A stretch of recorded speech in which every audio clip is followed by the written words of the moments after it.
ছায়ানট তার বদমাইশি কিন্তু বন্ধ করেনি, বলিছে বাঙালি জাগবেই, সবাই মিলে সুন্দর দিন কাটানোর সময় ফিরবেই, বুঝিসাও, ফিরবেই, ফিরবেই মানে সময়টা চলে গেছে, আবার আপা যখন চট করে ফিরে আসবে তখন আবার সুন্দর দিন কাটাবে, আগে কি সুন্দর দিন কাটাইতাম এখন কাটাইতে পারিতেছে না।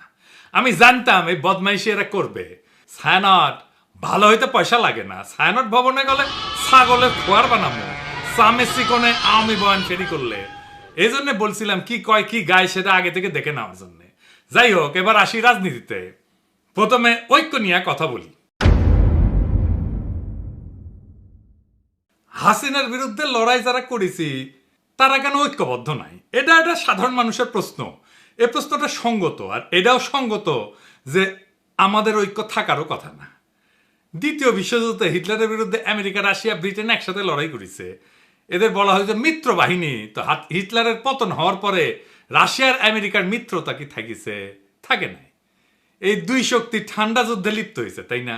অত দূরে যাইতে হবে না। 1990 খালেদা জিয়ার হাসিনা ঐক্য ছিল না, তারা একসাথে এরশাদকে হটানোর লড়াই করেছে না, থাকছে ঐক্য, থাকে নাই। হাসিনা বিরোধী ঐক্য নষ্ট করার দায় পড়ে বিএনপি। প্রথমে শুরু হইলো টেম্পু স্ট্যান্ড দখল, এখনো চলিচ্ছে। দেখেন তৃণমূলে নিজেরা দখল নিয়ে মারপিট করিচ্ছে, আর বুড়ারা আছে ক্ষমতায় যাওয়ার জন্য নির্বাচন নির্বাচন নির্বাচন করে মুখে ফেনা তুলে ফেলেছে। গণতন্ত্রের জন্য নাকি নির্বাচন লাগবে, ডিসেম্বরের মধ্যেই নাকি নির্বাচন লাগবে।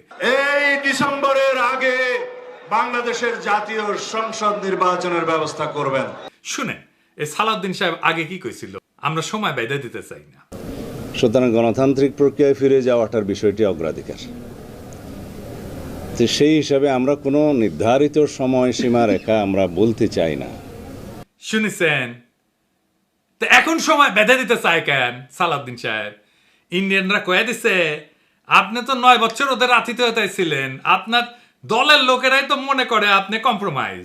আপনি ভারত সরকারের আশ্রয় থেকে রাজনৈতিক কর্মকাণ্ড চালাইতেন, কেমনে কেমনে আপনারা চালাইতে দিত? আপনার দলের লোকেরাই বলেছিল। দেখেন কি লিখিছে, বিএনপির নেতা কর্মীদের বড় একটা অংশ এখনো সালাউদ্দিন আহমেদকে পরিপূর্ণভাবে মুক্ত বা স্বাধীন বলে মনে করেন না। তাদের যুক্তি, সালাউদ্দিন আহমেদ আদালতে খালাস পেয়েও দেশে ফিরতে পারছেন না, তিনি দীর্ঘ 9 বছর ধরে ভারতে আছেন, সেখানে কতটা প্রভাব মুক্ত থেকে তার পক্ষে শক্ত রাজনৈতিক ভূমিকা পালন করা সম্ভব তা নিয়ে অনেকের মধ্যে সংশয় আছে। ভারতে যখন উদ্ধার হয়েছিলেন তখন আপনার দেওয়া স্টেটমেন্ট নিয়ে বিবিসিও সন্দেহ করেছিল। আপনি বলেছিলেন মুখোশ পরা লোক আপনারে ফেলাই গেছে, নিজেরও মুখ ঢাকা ছিল। তো প্রশ্ন করেছিল মুখ ঢাকা থাকলে আপনি কেমনে দেখলেন মুখোশ পরা লোক ফেলাই গেছে আপনারে? যাই হোক, এ বিষয়ে পরে আসবো, আরো মেলা আছে। তারপরে তো এস আলম কেস আছেই। মানুষে মনে করে এস আলমের ব্যবসা এখন সালাউদ্দিন সাহেব দেখে, এমনি এমনি গাড়ির চুরি ছিল তাই না। সালাউদ্দিন সাহেব যখন ধরা পড়েছিল না, তখন এস আলমের ব্যাংকের এক ম্যানেজারের বাসার থেকে ধরা পড়েছিল। এস আলমের সাথে আপনার এত খাতির কেন সালাউদ্দিন সাহেব? আবার সালাউদ্দিন সাহেব কইছে বারবার মনে করাই দেবে প্রফেসর ইউনূসের সরকার অনির্বাচিত অনির্বাচিত।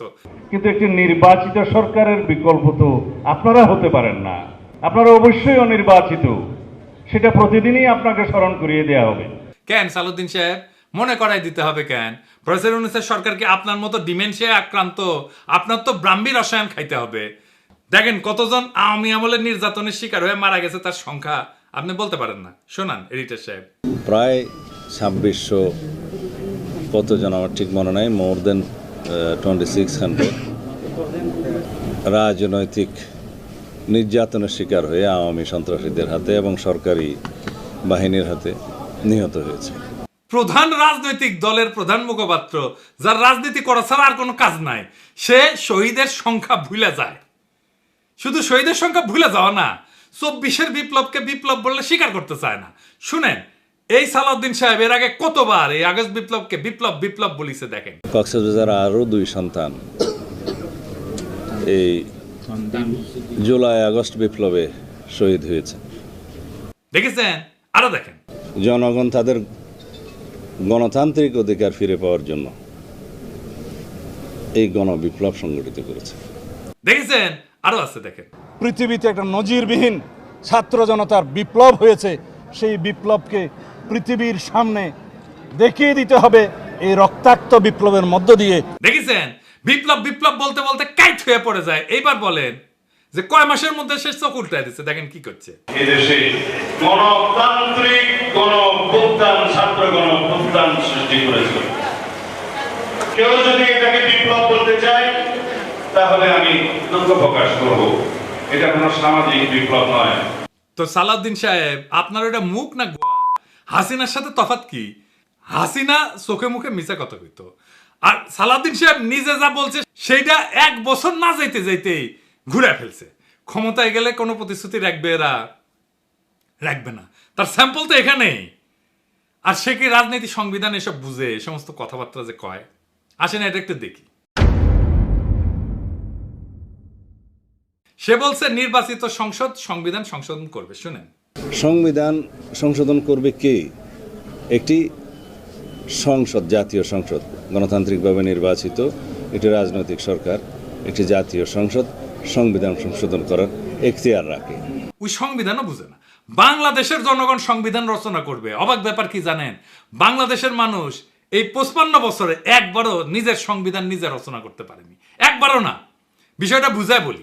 ধরেন আপনি পরীক্ষা দেবেন, আপনার প্রশ্ন করবে কে? আপনার টিচার তো, তাই না? আপনি তো আপনার প্রশ্ন, পরীক্ষার প্রশ্ন তৈরি করতে পারেন না। সংবিধান রচনা বা সংশোধন সেই রকম। আপনি যখন সংসদে বসেন তখন আপনি সংবিধানের আলোকে তার নির্দেশনায় আইন তৈরি করেন। আইন তৈরি করাই সংসদের কাজ, এলাকার উন্নয়ন সংসদের কাজ না। এলাকার উন্নয়ন পৌরসভার কাজ বা সিটি কর্পোরেশনের কাজ বা ইউনিয়ন পরিষদের কাজ। সংসদ সদস্য আসলে পৌরসভার চেয়ারম্যান মনে করে নিজেকে। রাষ্ট্র তাই করে, তার মাধ্যমে উন্নয়ন প্রকল্প করে। এর ফলে যাদের উন্নয়ন করার কথা, যে স্থানীয় সরকার, তারাও শক্তিশালী হয় না, আর এই এমপি গুলো ধান্দার মধ্যে ঢুকে যায়। উন্নয়ন প্রকল্প করলে টাকা খরচা করবে এমপি, টাকা মারা যাবে উন্নয়ন প্রকল্প থেকে। যেই সংবিধানের আলোকে আইন তৈরি করবে সেই সংবিধানে সে হাত দিতে পারবে না। তো এই উন্নয়ন প্রকল্পে কেন এত এমপির খায়েশ জানেন? উঠে গেলে টাকা মারা যাবে উন্নয়ন প্রকল্প থেকে। এই জন্যেই এই এমপি হইতে চায়। যে সংবিধানের আলোকে আইন তৈরি করবে সেই সংবিধানে তো সে হাত দিতে পারবে না। তাইলে তো সে সংবিধান এমন ভাবে বানাবে যে তার সুবিধা হয়। তাই সংবিধান রচনা করে গণপরিষদ। গণপরিষদের কাজ শুধু সংবিধান রচনা করা। সেই সংবিধানের আলোকে সংসদ নির্বাচন হবে। তখন গণপরিষদ ভেঙে যাবে। বিএনপি বলে আমরা নাকি নির্বাচন চাই না, মিছা কথা। আমরা নির্বাচন চাই, যত দ্রুত নির্বাচন সম্ভব সেটাই চাই, কিন্তু সেই নির্বাচন গণপরিষদের নির্বাচন, যা একটা নতুন সংবিধান রচনা করবে। বরং বিএনপি নির্বাচন চায় না, বিএনপি গণপরিষদ নির্বাচন চায় না। কারণ গণপরিষদ তো তাদের লুটপাটের রাস্তা বন্ধ করে দেবে নতুন সংবিধান লিখা। তাই তারা সংসদ নির্বাচন চায়। আপনারাই বলেন, হাসিনা যে সংবিধান রেখে গেছে, যে সংবিধান খালেদা জিয়া ছুঁড়ে ফেলে দিতে চাইছেন, সেই সংবিধান বদলাইতে চায় না কেন বিএনপি?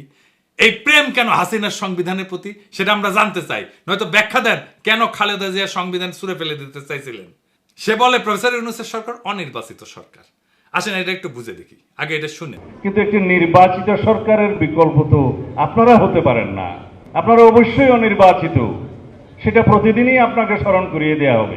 সালাউদ্দিন সাহেব 1975-এর 7 নভেম্বর থেকে 1978 সাল 3রা জুন পর্যন্ত জিয়াউর রহমানকে নির্বাচিত সরকার ছিল। দুনিয়ার কোথাও আছে অন্তর্বর্তীকালীন সরকার নির্বাচিত হয়? আন্দাবরি কথা বলেন কেন? নির্বাচিত অনির্বাচিত প্রশ্ন আসতেছে কেন? ওই যে ইন্ডিয়া বলে দিছে না আনইলেক্টেড সরকার, এটাই শিখাই দিছে ইন্ডিয়া বিএনপি। তাই জপিচ্ছে। ওই যে দিল্লি রয়টার্সে লেখা হইল না আনইলেক্টেড সরকার, এই যে দেখেছেন, an unelected interim government led by Nobel Peace Prize laureate Mohammad Yunus. ওই যে কইছে না ইংরেজিত কিবেন কইছে, ইংরেজিত যেহেতু কইছে ঠিকই কইছে। তারপর থেকে বিএনপি জপিচ্ছে আনইলেক্টেড অনির্বাচিত। আরে অন্তর্বর্তীকালীন সরকার তো অনির্বাচিত হয় রে বেকুব। প্রশ্ন হচ্ছে সরকার বৈধ কিনা। জি, এটা বৈধ সরকার। আপিল বিভাগের মতামত নিয়ে সরকার গঠন করেছে সুপ্পু। তো করে প্রিয় সুপ্পু, বিএনপি প্রিয় সুপ্পু নাকি এখন সুপ্পু তিতা হয়ে গেছে? আইনের কোনো ফাঁক নাই কলে। আর এই সরকারের সকল কাজের বৈধতা দিবে সেটা সালাউদ্দিন সাহেবের দলই হোক বা অন্য কোনো দলই হোক, যেই আসুক ক্ষমতা। সালাউদ্দিন সাহেবের দলের আসার সম্ভাবনা কম, অন্য দলই হয়তো আসবে। পরবর্তী সরকার ক্ষমতা আসলে যার প্রথম কাজ হবে প্রফেসর ইউনূসের সরকারের সকল কাজকে বৈধতা দিয়ে আইন তৈরি করা। এটা তাকে করতেই হবে, না হলে তার সরকার অবৈধ হবে। বিএনপির সাথে আমাদের সমস্যা নির্বাচন নিয়ে না, বিএনপির সাথে আমাদের তফাৎ হাসিনার ব্যবস্থা টিকায় রাখে আগে সংসদ নির্বাচন, নাকি হাসিনার ব্যবস্থা কবর দেওয়ার জন্য আগে গণপরিষদ নির্বাচন। তফাৎ খুব পরিষ্কার। বিএনপি চায় হাসিনার ব্যবস্থায় থাকুক, আগের মতোই সংবিধান থাকুক। আর আমরা চাই হাসিনার ব্যবস্থা বদল করার জন্য গণপরিষদের নির্বাচন হোক আগে, নতুন সংবিধান তৈরি করি, নতুন সংবিধানের অধীনে সংসদ নির্বাচন। এত নির্বাচন করতেছেন, দলের মধ্যে নির্বাচন করে কমিটি তৈরি করতে পারেন না কেন? আগে ওইটা করেন, নিজের দলের নির্বাচনের কালচার নাই, আর দেশের মানুষের শিখাইতে আসছে গণতন্ত্র আর নির্বাচন। খারান হাইসানি হ্যাঁ আমি না ঘোড়ায় আসবো, দেখা যায়। এতদিন কোন কমিটিটা নির্বাচন করে আপনি করতে পারছেন? নিজের কোন কমিটি? নিজের কমিটি করতে পারেন না নির্বাচন করে, আর জাতীয় নির্বাচন নিয়ে মাথা খারাপ করে ফেলছেন। আর ভাই আপনার তো দলেরই ঠিক নাই। মির্জা আব্বাস কয় এটা দ্বিতীয় স্বাধীনতা না। স্বাধীনতা দিবস প্রমাণ করবে যে দ্বিতীয় স্বাধীনতা বলে বাংলাদেশে কিছু নাই। সে নিজের দলের চেয়ারপারসনের বক্তব্য শুনে নাই। দেখেন তারেক রহমান কি বলে। 1971 এর মুক্তিযুদ্ধ আর 2024-এর মুক্তিযুদ্ধ, উভয় মুক্তিযুদ্ধেই জনগণের বার্তা একটি। কি সেটি? সেই বার্তা হলো শর্ত দিয়ে স্বাধীনতা হয় না। স্বাধীনতা প্রিয় জনগণ স্বাধীনতা অর্জন কিংবা স্বাধীনতা রক্ষায় কোনো শর্ত মানে না, মানতে রাজি না। গণহত্যাকারী স্বৈরাচারী হাসিনা পালিয়ে যাবার পরে বাংলাদেশ থেকে, প্রিয় বাংলাদেশ থেকে আমি যত মানুষের সাথে কথা বলেছি, প্রতিটি মানুষ অনুভূতি প্রকাশের প্রথম উচ্চারণ ছিল বাংলাদেশ স্বাধীন হয়েছে। স্বাধীন বাংলাদেশ থেকে বলছি। দেশ এবং জনগণকে স্বাধীন করতে গিয়ে চোখে মুখে বুকে গুলি আলিঙ্গন করা আবু সাইদ কিংবা মুগ্ধের মতন হাজারো ছাত্র ছাত্রী, তরুণ তরুণীকে প্রাণ বিসর্জন দিতে হয়েছে। শুনেছেন?